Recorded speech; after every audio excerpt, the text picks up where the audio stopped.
Terima kasih juga kepada semua 12 orang ahli yang berhormat yang telah mengambil bahagian dalam sesi pembahasan bajet di peringkat jawatankuasa yang menyentuh isu-isu di bawah bidang kuasa Kementerian Sains, Teknologi dan Inovasi MOSTI. Ini jelas menunjukkan sokongan dan penghargaan ahli-ahli yang berhormat terhadap usaha kementerian bagi memartabatkan agenda sains, teknologi dan inovasi negara sejajar dengan konteks kerajaan perpaduan. Puan Pengerusi, saya minta maaf dulu kepada ahli-ahli yang berhormat kalau sekiranya isu-isu yang disentuh tadi tidak sempat untuk saya jawab semua, sebab MOSTI ini adalah satu kementerian yang melibatkan banyak-banyak isu, iaitu ada benda yang sekecil atom sampai ke alam yang sebesar angkasa. So ada banyak benda yang mungkin tidak sempat saya cover pada hari ini. Kita akan beri jawapan bertulis. So bagi tahun 2024, mesti akan menumpukan kepada usaha untuk merayakan sains, menginsankan teknologi dan mengarus-perdanakan inovasi. Bagi memastikan segala gerak kerja MOSTI adalah selaras dengan maklumat memperkasakan agensi STI negara. Daripada 1.241 bilion untuk MOSTI, sebanyak 705 juta telah diperuntukkan bagi belanja mengurus seperti emolument, perkhidmatan dan bekalan, aset pemberian dan perbelanjaan lain.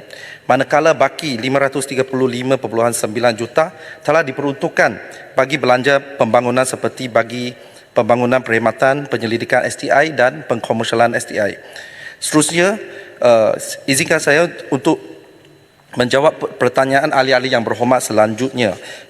Yang pertama, yang berhormat Kuala Selangor yang telah bertanyakan tentang bajet Akademi Sains Malaysia. Jumlah keseluruhan bajet bagi program pendigitalan IoT untuk biodiversity adalah 7 juta sehingga tahun 2025. Dan penyaluran adalah berdasarkan milestone dengan izin. Bagi tahun 2024, jumlah peruntukan yang diperlukan adalah sebanyak 1.9 juta dan penyaluran seterusnya akan dibuat pada tahun berikutnya. Dan peningkatan sebanyak lebih kurang 1 juta ringgit adalah bagi menampung keperluan bekalan dan perkhidmatan, pemberian dan kenaan bayaran tetap serta bayaran-bayaran lain. Mengenai status terkini iConnect adalah kerjasama quadruple helix yang melibatkan kerajaan, akademia, industri dan masyarakat sivil yang bertujuan merapatkan jurang inovasi dalam rangkaian bekalan dan nilai untuk pihak berkepentingan. Objektif utamanya ialah mewujudkan platform penggalakan hasil R&D untuk kegunaan industri secara kompetitif kerana didorong oleh permintaan. iConnect merupakan projek rintis dimulakan pada tahun 2019 dengan geran padanan sebanyak 20 juta ringgit. iConnect akan siap pada tahun ini. Pelan Hala 7 Pembangunan Vaksin Negara PPVN telah dilancarkan pada 1 hari bulan November 2021 dengan tujuan untuk menjadikan Malaysia sebagai negara pengeluar vaksin manusia dan menjadikan Malaysia sebagai dalam tempoh 10 tahun, bagi memastikan negara bersedia menghadapi sebarang ancaman pandemik pada masa akan datang. Kita sedia maklum bahawa pembangunan vaksin manusia sesebuah negara tidak murah, bukan mudah dan memerlukan kesabaran dengan gerak kerja yang berinovatif. Pembangunan ini adalah kompleks, berisiko tinggi dan mengambil masa kira-kira 10 hingga 15 tahun untuk menghasilkan sejenis vaksin. Kos untuk membangunkan vaksin dengan menggunakan teknologi terkini adalah tinggi dan untuk merealisasikan aspirasi PPVN memerlukan komitmen yang tinggi daripada pelbagai pihak.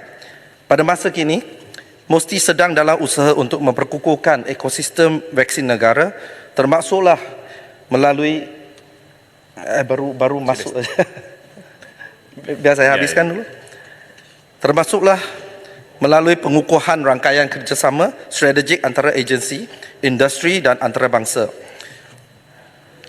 Silakan. Terima kasih Timbalan Pengerusi dan juga Jabatan Menteri. Sekalian tahniah atas usaha MOSTI dalam bukan saja memberi peruntukan tetapi dengan azam yang tekad yang penuh semangatlah dalam pembangunan ekosistem vaksin. Cuma kita masih, saya rasa kita ahli seisi Dewan perlu maklum bahawasanya dan juga kementerian perlu maklum masih ada segolongan dan segelintir yang tidak kecil di social media melalui WhatsApp yang tengah masih menyebarkan maklumat palsu yang sangat-sangat anti-vaksin sehingga punya cerita ciptaan rekaan yang cukup dahsyat, yang cukup menakutkan untuk menakut-nakutkan orang Malaysia berkenaan dengan vaksin sehingga konspirasi teori macam-macam keluarlah. Jadi adakah dalam usaha pembangunan vaksin itu juga terdapat public relations dengan izin kempen untuk meredakan, kalau tidak bukan meredakan, sekurang-kurangnya untuk counter that conspiracy theory dengan izin dalam pembangunan vaksin dan juga pembangunan ekosistem vaksin itu sendiri. Terima kasih Yang Berhormat Ipoh Timur. Apa yang disebutkan oleh Ipoh Timur tadi, dia tidak termasuk dalam mandat MOSTI.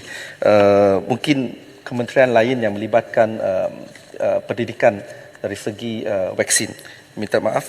Mengenai NIBM pula, kerjasama dengan NIBM menerusi MGVI memastikan perhubungan yang telah dijalinkan bersama-sama industri tempatan termasuk Pharma Niaga, MVP, Solution Biologic dan lain-lain maupun international akan terus gunakan untuk memastikan pelan halal 7 negara dapat dicapai. Sebagai contoh, pembangunan kertas penyelidikan bersama dibangunkan bagi memastikan usaha secara kolektif dapat diperolehi kerana pembangunan vaksin ini memerlukan peruntukan yang besar serta memerlukan peranan besar pihak industri di peringkat ujian klinikal dan seterusnya pengkomersialan.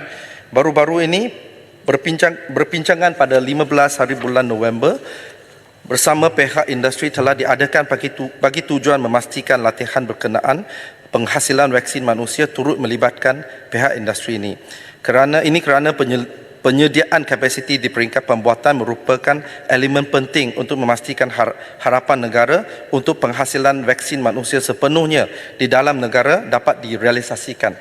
Perhubungan bersama pihak industri juga turut menyediakan platform untuk para saintis di MGVI dan IBM ini untuk mendapatkan latihan secara terus daripada pihak pengeluar vaksin dunia, sebagai contoh CanSino China.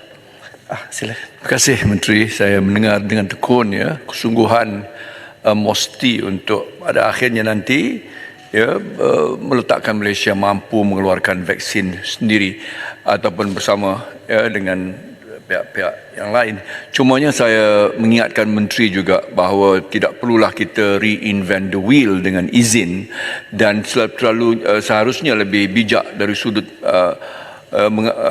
piggybagging kalau boleh saya sebutkan, ataupun dengan kita mengadakan smart partnership supaya kita tidak perlu mewujudkan satu ekosistem yang terlalu berat dari sudut cost outlay dan sudut capital outlay-nya, kerana kita tidak, pada akhirnya kita tidak memerlukan itu, tetapi lebih bijak adalah, lebih smartnya adalah untuk kita tahu akan teknologi platform yang baru dan kita piggyback on them, kita expedite, kita mengurangkan perbelanjaan capital expenditure kita, supaya yang pentingnya kita mendapatkan bekalan itu pada waktu-waktu pandemik yang meletakkan kita punya kesediaan preparedness dan tidak perlu reinvent dulu dengan izin. Terima kasih.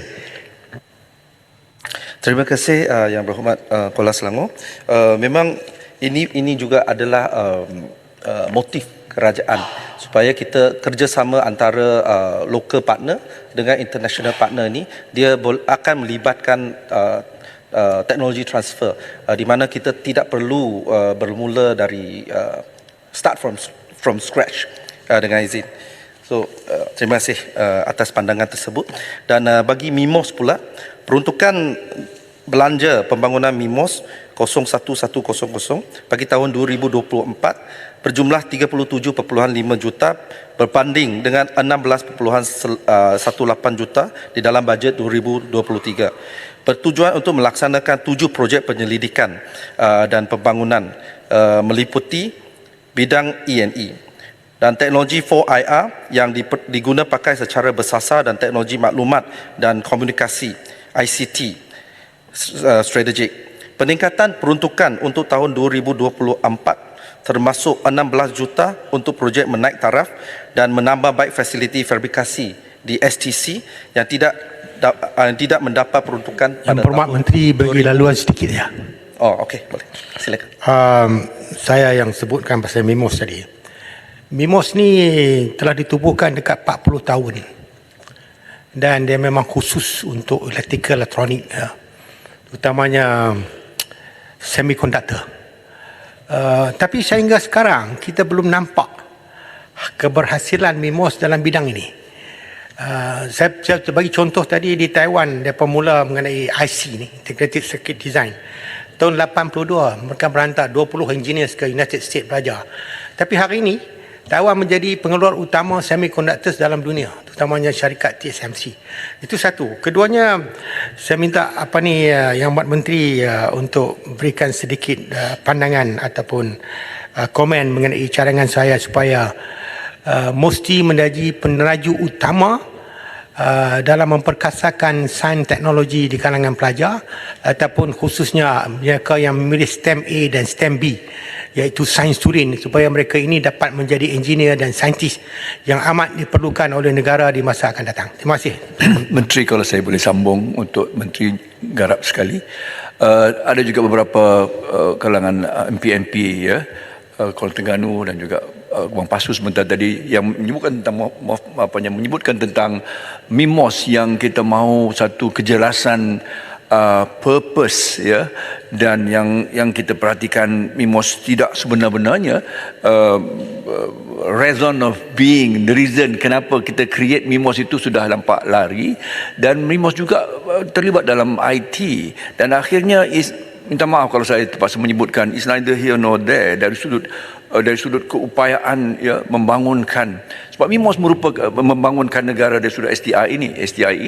Jadi apakah ini memerlukan satu ketetapan polisi yang komitmen yang lebih jelas, naratif yang lebih jelas, purpose yang lebih jelas, supaya MIMOS yang telah ya, molimenya pun banyak Menteri ya, dan ramai dekat 500-600 researchers ya, tetapi kita mahukan not just input output but the high impact yang peranan MIMOS itu yang perlu perlu diperkasakan. They must unleash and unlock the value dalam MIMOS ini, dan ini yang dinanti-nantikan oleh banyak pihak ya, dan kita masih lagi belum menantikan apa istilahnya the trap tiger ini supaya dapat mengaum sebenar-benarnya. Terima kasih ahli-ahli yang berhormat. Mesti faham tentang ekspektasi yang tinggi atas MIMOS ini, sebab MIMOS memainkan peranan yang penting dalam memacukan teknologi kita, negara kita, terutamanya dalam bidang semiconductor dan juga microelectronics.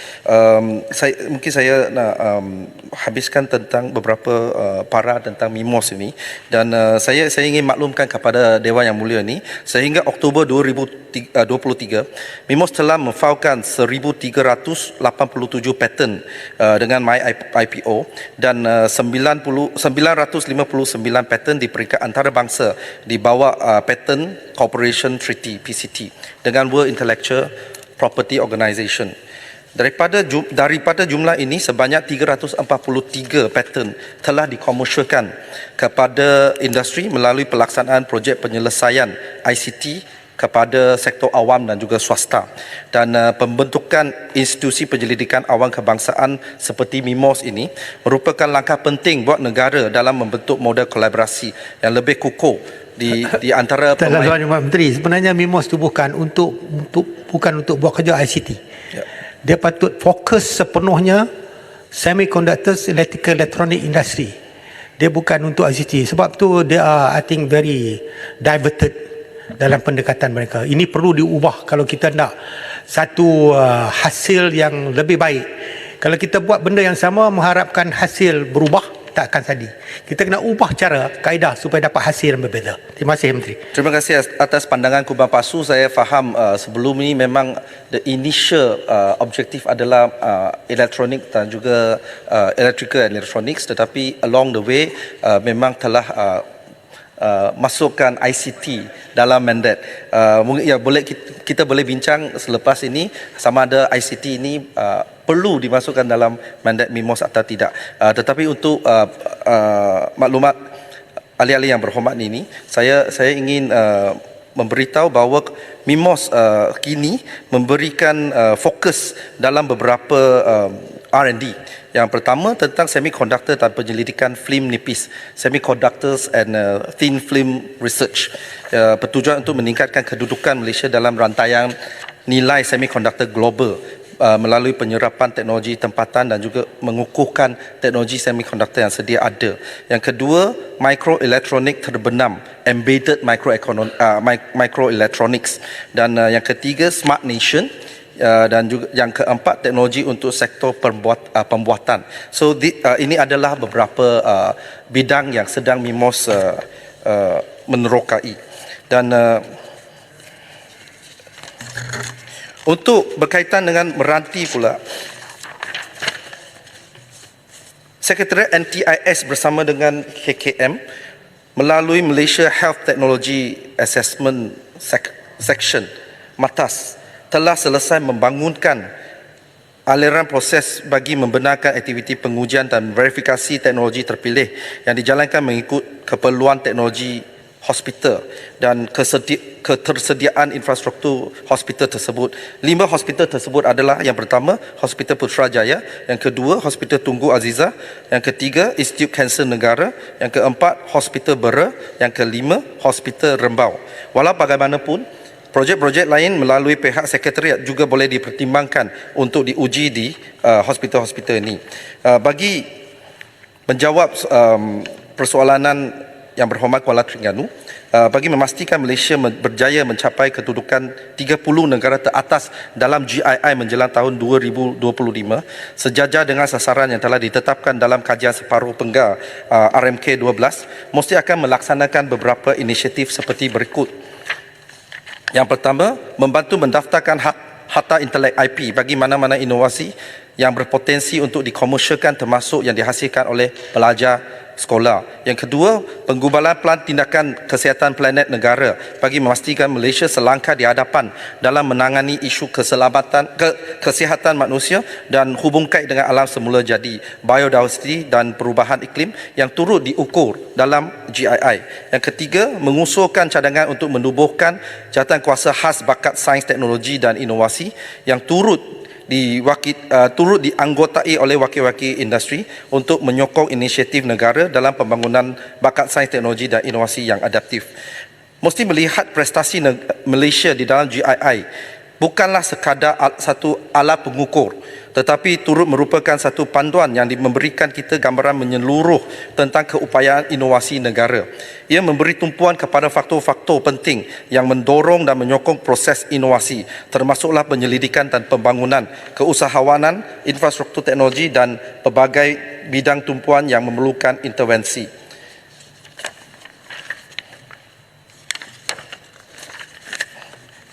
Puan Pengerusi, saya ingin ambil masa untuk jawab beberapa soalan yang dibangkitkan tadi, termasuk oleh YB Kota Melaka dan juga Kepung mengenai liners. Puan Pengerusi, seperti yang disebutkan sebelum ini, memang liners ini adalah satu isu yang hangat diperbahaskan sebelum ini, dan untuk makluman Dewan Yang Mulia ini, saya nak bagi tahu pengekstraktan thorium itu bukan satu teknologi yang baru. Sebenarnya pengekstraktan thorium itu sudah wujud di negara-negara lain, tetapi di negara yang ada lombong rare earth itu, mereka tak gunakan cara ini sebab mereka tidak perlu menggunakan cara ini kerana melibatkan kos yang tinggi. Mereka hanya perlu gunakan mine lombong yang sedia ada tu, mereka just mereka ya, mereka just letak balik dalam lombong tersebut. Yang tidak perlu mereka memproseskan waste seperti WLP untuk makluman hadirin sekalian. Tetapi di negara kita tidak dapat berbuat demikian sebab di Malaysia, Lombong tidak ada di Malaysia. Yang untuk feedstock dari Lynas ini adalah dari Australia, dan untuk Lynas meneutraliskan WLP ini, menjadikan waste yang scheduled waste yang tidak melebihi 1 becquerel per gram keradioaktifannya, kita perlu buat Lynas thorium extraction, dan sebelum ini memang tak ada perbincangan tentang penggunaan teknologi ini oleh Lynas ataupun pihak industri yang lain. Tetapi kali ini Lynas sudi melakukan ataupun melaksanakan thorium extraction ini. Dan untuk makluman ahli-ahli yang berhormat, apabila kita Menteri, kata lab skill itu, Boleh cerah sikit tak? Sekejap, saya just nak habiskan. Apabila kita kata lab skill adalah dia berskala magma. Tidak bermakna ini adalah satu eksperimental ataupun exploration. Yang ini sudah pun dibuktikan boleh dilakukan. Cuma Lynas, apa yang Lynas perlu buat adalah untuk skill up. Kota Melaka dulu. Okay, terima kasih Menteri, Tuan Pengerusi. Terima kasih atas jawapan yang diberi oleh Menteri. Soalannya ialah, kalau dikatakan di negara yang mereka buat pelumbungan tu, mereka akan terus tanam semula bawah tanah. Kenapa Lynas tak buat sedemikian di lumbung mereka? Kenapa mereka perlu hantar ke Malaysia untuk buat proses selanjutnya? Adakah di sana rakyat mereka juga menentang? Sebab itu mereka terpaksa hantar ke luar negara, dan kita pula menjadi mangsa. Ya. Kedua, teknologi itu sudah lama ada. Ya, memang kita tahu sudah lama ada. Kenapa teknologi yang sekian lama sudah ada, kenapa mereka tak gunakan? Adakah kerana tidak ekonomik untuk mereka buat sedemikian? Tak ada pasaran, tak ada permintaan, ataupun kosnya terlalu tinggi. Maka sukar untuk mereka nak jual idea tersebut. Jadi ini harus kita pertimbangkan. Sebab saya khawatir Lynas dia janji dia akan buat sedemikian, lepas 2 tahun dia tak dapat deliver, maka kita macam telah ditipu oleh Lynas. Itu yang kita risau. Dan bila kita perlu satu jadual masa daripada Lynas, bila mereka boleh deliver, mana negara nak beli produk tersebut? Siapa mereka akan jual? Semua ini tak ada satu penerangan yang jelas daripada mereka. Jadi kita khawatir, kita tertipu sekali lagi oleh Lynas. Terima kasih Menteri. Yang Berhormat Menteri, saya cerah sikit. Yang Berhormat Menteri perlu lama lagi ke? Mungkin soalan yang terakhir. Baik. Terima kasih. Ya, Menteri, kita tahu sisa-sisa radioaktif Lynas ini sudah mencecah 1 juta tan metrik dan letak di belakang kilang Lynas macam bukit saja. Dan saya nak tanya Menteri, berapa kos akan dilaburkan oleh kilang Lynas ini untuk kemaskan semua sisa-sisa radioaktif ini dengan menggunakan teknologi baru yang mengeluarkan thorium yang daripada sisa-sisa ini. Dan eksperimen teknologi baru ini, kami tahu, walaupun ada bukti dia boleh keluarkan thorium, tapi berapa tan metrik mereka telah cuba. Dan kita mesti ingat yang sekarang kami nak keluarkan thorium adalah sebanyak yang mencecah 1 juta tan metrik sisa-sisa radioaktif. Ini bukan satu angka yang kecil. Adakah Lynas laburkan dan ingin belanja duit ini untuk keluarkan semua thorium dan kemaskan semua sisa-sisa radioaktif yang mencecah sudah 1 juta tan metrik ini? Sekian, terima kasih. Terima kasih ahli-ahli yang berhormat, Kota Melaka dan juga Raub. Tentang Lynas ini, yang pertama saya nak jelaskan kenapa Australia tidak buat demikian. Saya tidak dapat jawab on their behalf mewakili mereka, tetapi apa yang difahamkan, dia ada satu cracker leaching plant di Kalgoorlie, dan apa yang mereka merancang untuk buat adalah sama ada mereka akan tanam balik dalam waste itu, mereka akan tanam balik dalam lombong mereka, ataupun mereka akan buat PDF seperti yang di Geben. Tetapi pihak Linus juga maklumkan bahawa sekiranya teknologi ini kita gunakan di sini dan boleh digunakan di sini, dia akan gunakan di Kalgoorlie juga. Itu adalah jawapan saya. Yang kedua tentang sama ada kita akan dipermainkan oleh Linus atau tidak. Untuk makluman Dewan Yang Mulia ini, AELB akan menjadi agensi pemantau, dan kita tidak akan, bukannya akan memantau apabila sudah sampai tempoh baru kita pergi memantau, dan sebenarnya kita akan ada pemantauan secara berkala, dan kita akan memantau progres tersebut, bagaimana mereka akan skill up dari segi lab skill kepada industry skill. Dan untuk makluman saudara yang berhormat Raub, thorium ini dia boleh diekstrak dari apa yang kita ada sekarang, WLP 1.2 juta metrik ton. Dari sana kita boleh ekstrak thorium dalam sekitar 700 ton.